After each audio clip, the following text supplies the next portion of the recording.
Chick-Pea's second birthday today. Happy birthday, or hatch day, Chick-Pea. So he's 2 years old now. Is he looking at a spider? He's 2 years old now.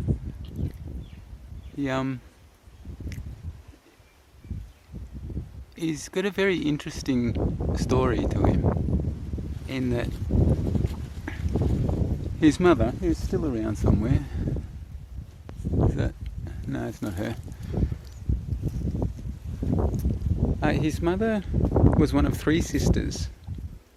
The two sisters, so one of those sisters is still around, right? But two other sisters were broody, one pretty much on top of the other in some long grass. And I came by, hey Tabs, I was out mowing one day and managed to traumatically run over them, not knowing that they were in the grass there. One of the sisters was traumatically hurt. You know, it's a lawnmower. I was absolutely traumatized. I'd completely lost the plot. I attempted to put this particular chook out of its misery. You know, I've never killed a chook before. I thought you could just break their necks, but I botched that. I'd attempted that right when my son had just come home from school. He saw me try to kill the chicken, so he was horrified. I ended up crashed out in the bath, sobbing. But, hey Cooper. Yeah. This is our lab.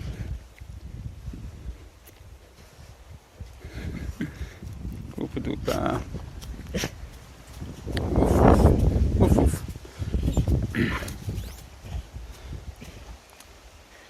So the sister that was with the broody chook that got hit by the lawnmower, when the injured chook ran away, hobbling on one leg because its other leg was half hanging off, its side had been torn open, its wing had been cut off.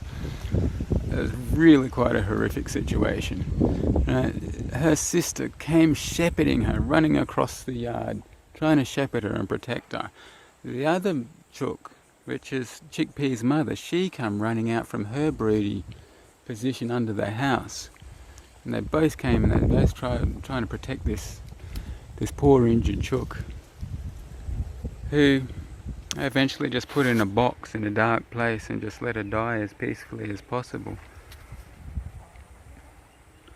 We cremated her, had a nice ceremony and a nice cremation. And it was after that that Chick-Pea's mother became fertile with Chick-Pea and what I think was his brother. Now his brother, I assume it's his brother, they looked almost identical. But in an earlier video you can see his brother when they were young. He disappeared only after a few months. I never seen him since, so I'm guessing he got attacked or something. So I've had Chick-Pea left. Now, theorising on this, I'd been talking to a geneticist who specialises in hybridisations.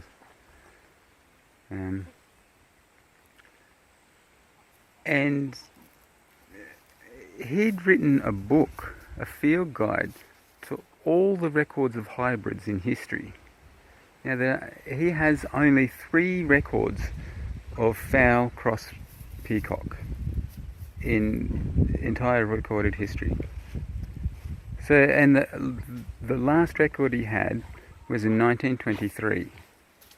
The earliest record was something like in the 1500s, which is really quite extraordinary to bring records from agricultural shows from that age.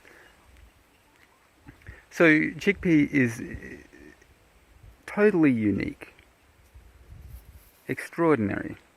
And this particular geneticist who specialises in hybrids, he has his beliefs, or his study he has a theory of evolution based on hybridization rather than genetic mutation. And when you look at chickpea, if in 50,000 years or so a paleontologist were to dig up chickpea's remains, what would they classify him as? What species would he be? Right? There's no real obvious lineage there as far as morphology. You wouldn't pick him as a peacock. You wouldn't pick him as a normal chicken. So where would he fit on that taxonomy? So in thinking all this, and also how hybridization works, why don't we see more of it? Why did chickpea happen to come to us or be born in our yard after this traumatic event? So my theory there is that the trauma itself of the mother seeing her sister get so tragically injured that created a panic, changing the very biochemical layers within her reproductive system around the ova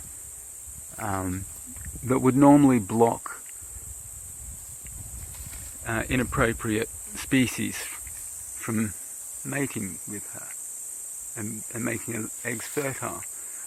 But if she was so desperate to reproduce, if that stress of seeing her sister being killed in such a horrible way,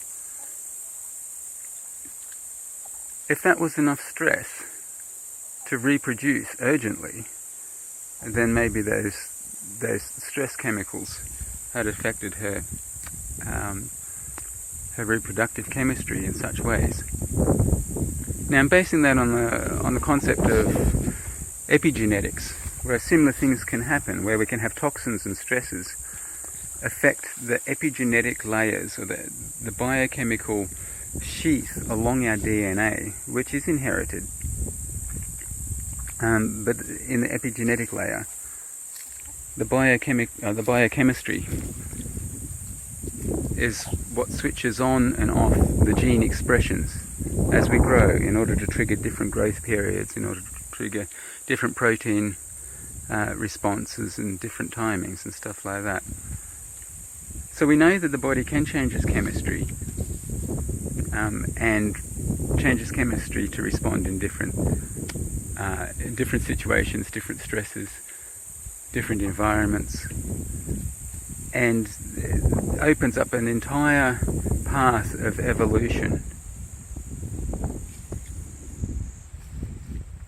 which is not widely accepted or studied. Most evolutionists would still believe in a random selection, but here we have the concept of an experiential adaptation, which can be inherited by offspring. So, happy birthday, Chick-Pea. I'm glad you're still with us even 2 years later, and I wish you many more years to come. Oh, that's sweet, sleepy Chick-Pea. Bye.